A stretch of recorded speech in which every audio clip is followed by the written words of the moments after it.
Blanco Canyon, 1871. Comanche raiders against Colonel Mackenzie's 600 soldiers.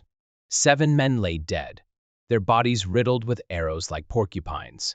Another was tied to a wagon wheel and roasted alive.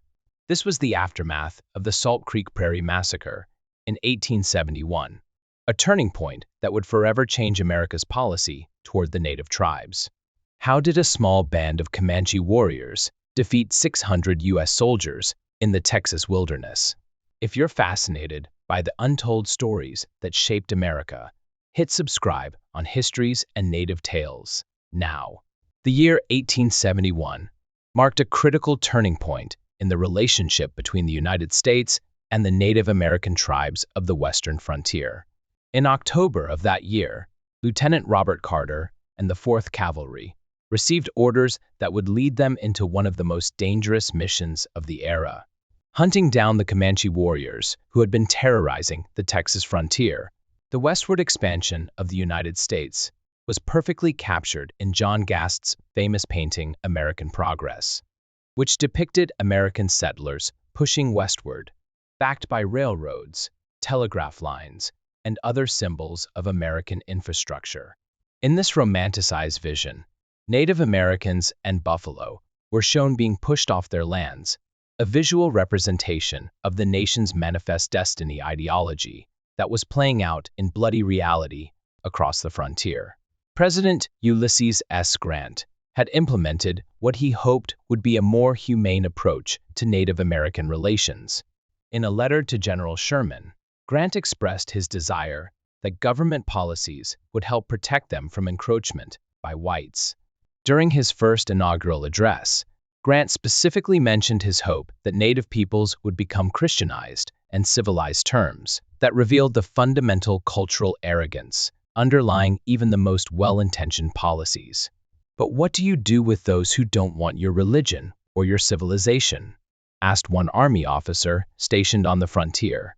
The Comanche, in particular, fiercely resisted these assimilation efforts. Military records describe them as the most powerful and dangerous of all the Indian tribes, a group responsible for more death and destruction than all the other tribes of the West combined. For settlers living on the edges of Comanche territory, life was defined by constant vigilance. Raids occurred with terrifying frequency. One colonel stationed in Texas wrote to his superiors, "If the Indian marauders are not punished, the whole country seems in a fair way of becoming totally depopulated." The brutality of Comanche and their allies, like the Kiowa, became notorious throughout the region. Rumors about the fate of those who disappeared in Comanche territory spread like wildfire among frontier communities.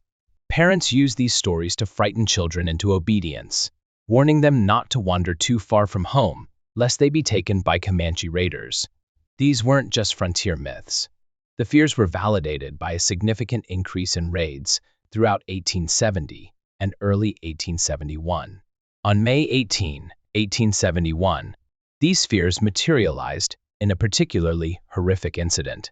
A wagon train of 12 men, transporting supplies to Texas forts, was traveling through Salt Creek Prairie when they encountered over 100 Kiowa and Comanche warriors.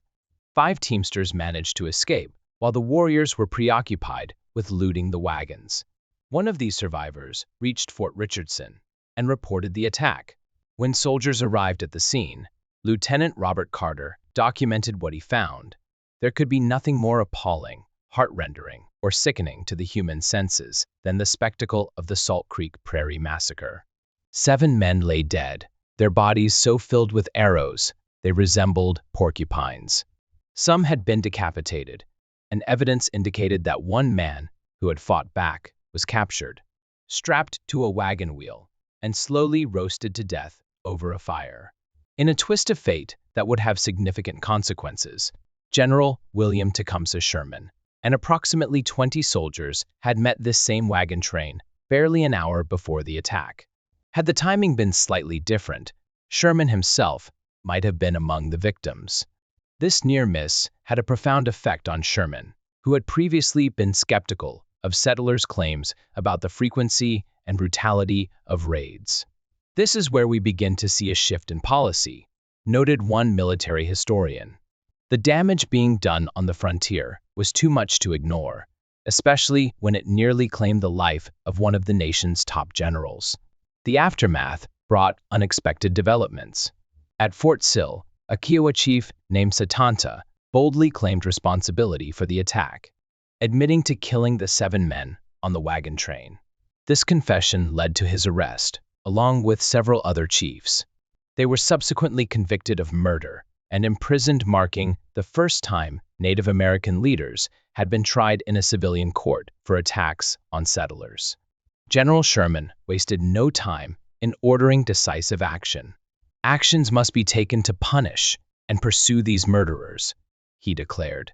For too long, the army has avoided Comancheria, but now it is time to head into the wolf's den and bring the Quahadi into the reservation by force, or to wipe them out. This directive signaled a fundamental shift in U.S. military strategy.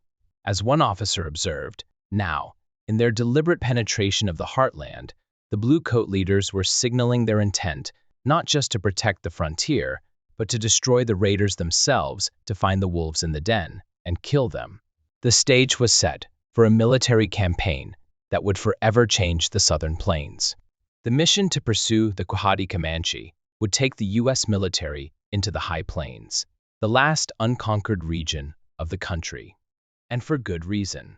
This vast territory presented challenges that had defeated previous military expeditions and would test the limits of even the most experienced soldiers.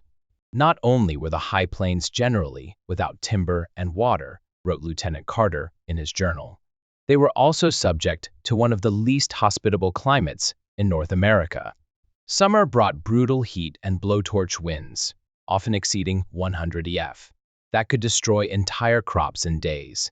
These relentless winds caused eyes to burn, lips to crack, and bodies to dehydrate with alarming speed.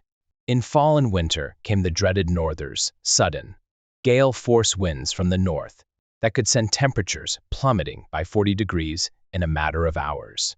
Particularly infamous was a region in West Texas known as the Llano Estacado, or Stake Plains. The name originated with early Spanish explorers who recognized that without marking the land with stakes, orientation became nearly impossible in this endless sea of grass. General Randolph Marcy, who had surveyed the region, described it in vivid terms. When we were upon the high tableland, a view presented itself as boundless as the ocean. Not a tree, shrub, or any other object, either animate or inanimate, relieved the dreary monotony. It was a vast, illimitable expanse of desert prairie, the Great Sahara of North America. Marcy concluded that no man could permanently live there. But he was wrong. For the Quahadi Comanche, this forbidding landscape was home, and they had mastered its challenges in ways that gave them tremendous tactical advantages. As a horse tribe, noted one military observer, the plains acted as highways, allowing them to travel unbelievable distances in a single day. While U.S. cavalry units typically covered 30-35 miles in a day's march, Comanche warriors could easily travel twice that distance. Their horses had grass to feed on in all directions, and although water sources were few, the Quahadi knew precisely where each spring, creek, and waterhole was located, knowledge that any intruder lacked. Most importantly, the plains were home to the buffalo, the Comanche's primary food source. These massive herds represented the most valuable resource in the region, and one worth defending with their lives. The Quahadi understood that their way of life depended entirely on maintaining control of these hunting grounds. By the 1870s, the technological gap between the U.S. military and Comanche warriors had narrowed significantly. American cavalry now carried Spencer carbines, highly accurate rifles with 7-round magazines. Their lever action made it possible to fire at a rate similar to Comanche arrows, but at a much greater distance. This technology made it feasible to engage the Comanche in direct battle for the first time. However, the Comanche maintained one crucial advantage. They didn't have to fight if they didn't want to. The vastness of the plains meant they could simply disappear into the landscape. Comanche warriors always kept several horses with them, ensuring they always had fresh mounts, able to outrun pursuers. Chasing them presented its own dangers, as Colonel Mackenzie well understood. It was easy to get lost in an ocean of grass. Spread out supply lines became vulnerable to attack, and unless you knew exactly where you were, finding water could become impossible, all assuming you didn't lose your horses, which would mean certain death. Lieutenant Robert Carter received his orders from Colonel Mackenzie in late September 1871. The mission was straightforward, but daunting. Locate and engage the Quahadi Comanche near Blanco Canyon. It was impossible to know exactly where the main village would be, as the Quahadi were constantly on the move, following the buffalo herds and avoiding detection. The expedition force consisted of 600 men, primarily from the 4th Cavalry, accompanied by 20 Tonkawa scouts. The Tonkawa, traditional enemies of the Comanche and expert trackers, were recruited to serve as guides. Though they were skilled, Carter noticed their uneasiness as the expedition moved deeper into Comanche territory. The Tonkawa understood better than the soldiers what awaited them if they were captured by the Quahadi. For 10 days, the expedition moved across the plains without finding any sign of their quarry. The lack of contact wasn't surprising. The Comanche were masters of evasion, and the territory they needed to search was vast. But on the evening of October 9th, the Tonkawa scouts noticed something alarming. They were being watched. 4 Comanche warriors had been observed at a distance, keeping track of the American force. Perhaps they had known about us the whole time, Carter later wrote. Perhaps they wanted to be seen, to let us know that they were aware of our presence. This psychological warfare was typical of Comanche tactics, letting their enemies know they were being observed while remaining just out of reach. That night, the American troops lit fires for light and comfort, not fully appreciating that on the plains, fire acts like a beacon, visible for miles to anyone watching. As the soldiers settled in for the night, little did they know that these fires were signaling their position to hundreds of Comanche warriors who were already formulating their plan of attack. The hunters had become the hunted. The night of October 9th marked a turning point in the Blanco Canyon expedition. As midnight approached, the American camp had settled into an uneasy quiet. Lieutenant Robert Carter, still awake and vigilant, was the first to hear it, a single war cry, followed by a gunshot that echoed down the valley. Within seconds, the entire camp erupted in chaos. Blood-curdling yells and gunshots shattered the night as soldiers scrambled from their bedrolls, disoriented and searching for weapons. Through flashes of gunfire, Carter glimpsed the surrounding ridgelines, swarming with mounted warriors.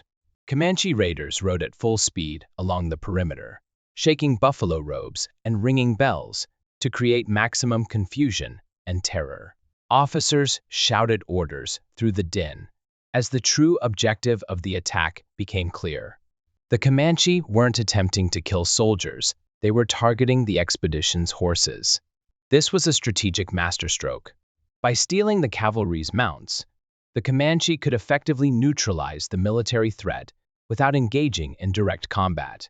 The thundering sound of a horse stampede confirmed the success of their tactic, as approximately 70 horses and mules, nearly a third of the expedition's mounts, disappeared into the darkness. By dawn, Colonel Mackenzie faced a critical decision. Without sufficient horses, the expedition's mobility was severely compromised.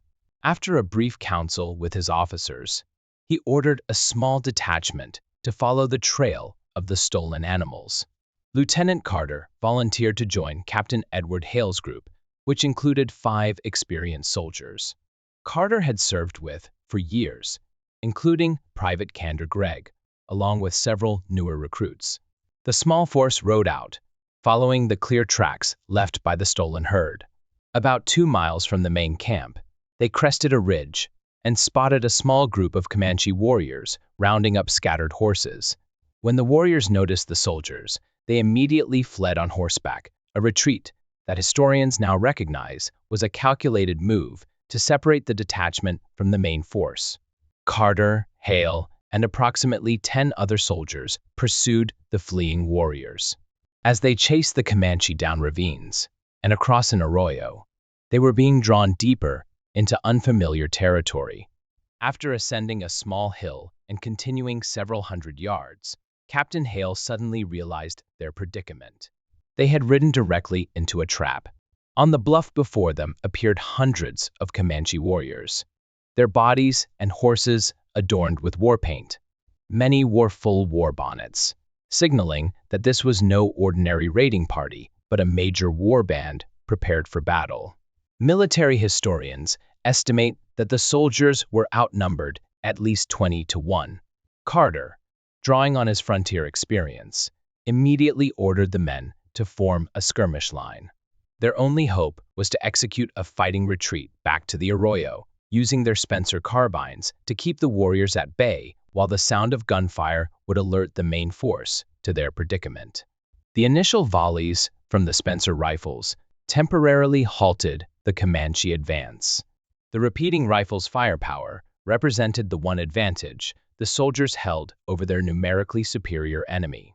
However, two of Captain Hale's inexperienced recruits panicked and fled, further weakening the already vulnerable detachment. As the soldiers continued their tactical withdrawal, disaster struck. Private Kander Gregg, riding about 10 yards to Carter's right, found his horse failing beneath him. "Lieutenant, my horse is giving out," he called. The Comanche warriors, expert horsemen who understood the fatal vulnerability this represented, immediately converged on the struggling soldier. Among the warriors who raced toward Gregg was a figure who stood out from the others, a tall, powerfully built man whom Carter would later identify as Quanah Parker, the feared half-white, half-Comanche war chief of the Quahadi. His face was covered in black war paint, giving him a fearsome appearance that Carter would remember for the rest of his life. Carter attempted to provide covering fire as Parker closed in on Gregg, but the Comanche chief demonstrated superior horsemanship, using Gregg's slower mount as a shield.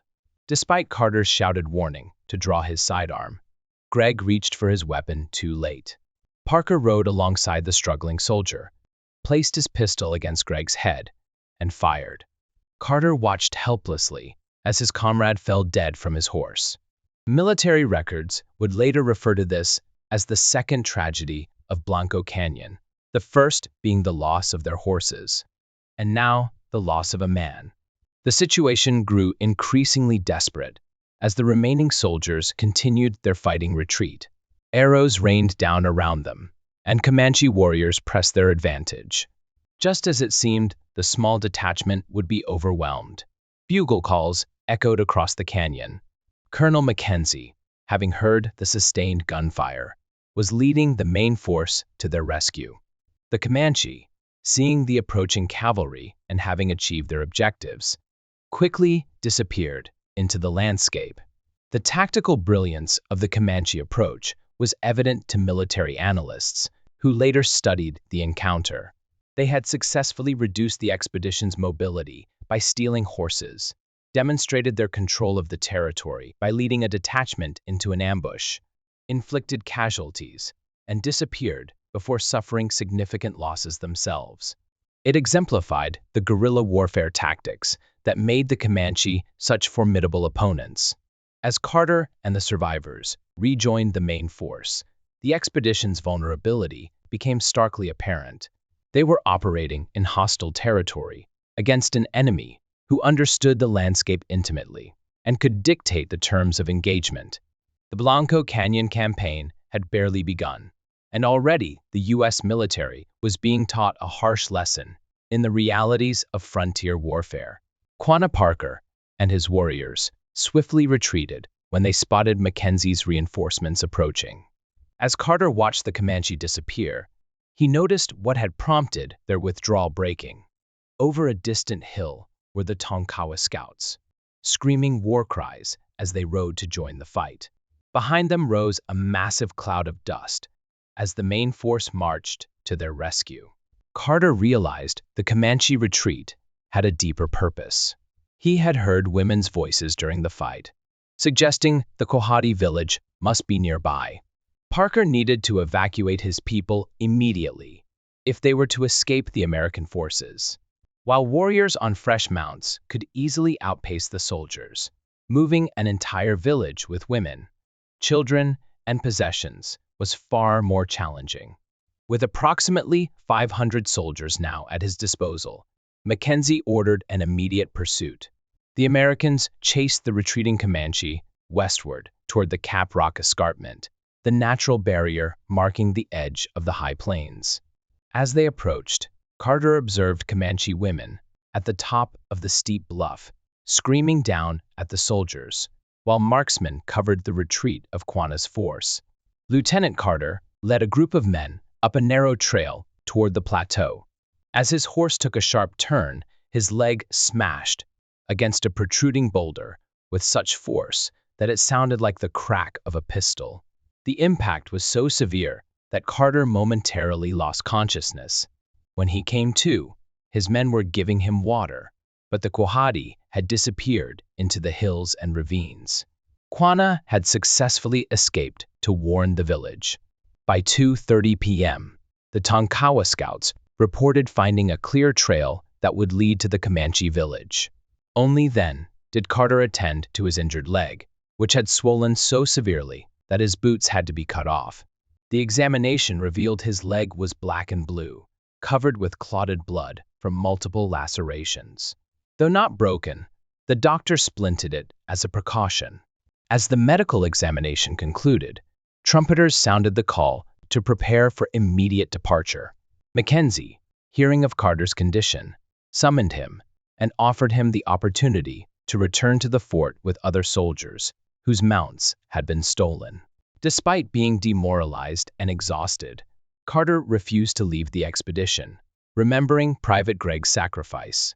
"If it is left to me, I go forward with the command," Carter insisted, despite Mackenzie's warning that if his leg worsened or he lost his horse, he would be stranded in hostile territory.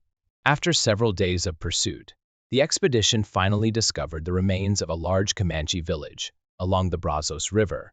The site had been hastily abandoned. Lodge poles and various belongings scattered on the ground indicated a rapid evacuation. Military estimates suggested the Comanche had moved over 1,000 people, 3,000 horses, and hundreds of lodges in their escape. The trail left by the fleeing village deliberately crossed and recrossed itself, temporarily confusing even the skilled Tonkawa trackers. By the second day, it became clear the Comanche were ascending the Cap Rock Escarpment, a steep, 1,000-foot climb from the rolling plains below. Carter expressed amazement that an entire village could manage such a difficult ascent. As the soldiers continued their pursuit, the weather began to deteriorate. The temperature dropped rapidly as the wind intensified, tearing through the soldiers' summer uniforms. Carter recognized the signs of an approaching norther, a dangerous cold front that could potentially kill the entire column if they were unprepared. Despite the village being visible just 2 or 3 miles in the distance, the deteriorating conditions presented a life-threatening situation. With sleet and snow beginning to fall, Mackenzie reluctantly called off the pursuit. Carter was furious, believing this was their best chance to capture the Quahadi village. But Mackenzie prioritized the safety of his men. The storm intensified through the night, with hail pelting the animals and leaving bruises on the soldiers' bodies. The men improvised canvas shelters to protect themselves from the freezing conditions. As their supplies dwindled and animals began showing signs of exhaustion, Mackenzie made the difficult decision to turn back. The animals were now suffering for water, Carter later wrote, and some were beginning to show clear signs of giving out. Our chow or rations were growing slim. The Comanches, by that lucky storm for them, still had a night's march ahead of us. So he prudently, but most reluctantly, turned back. The entire mission had failed at every critical juncture.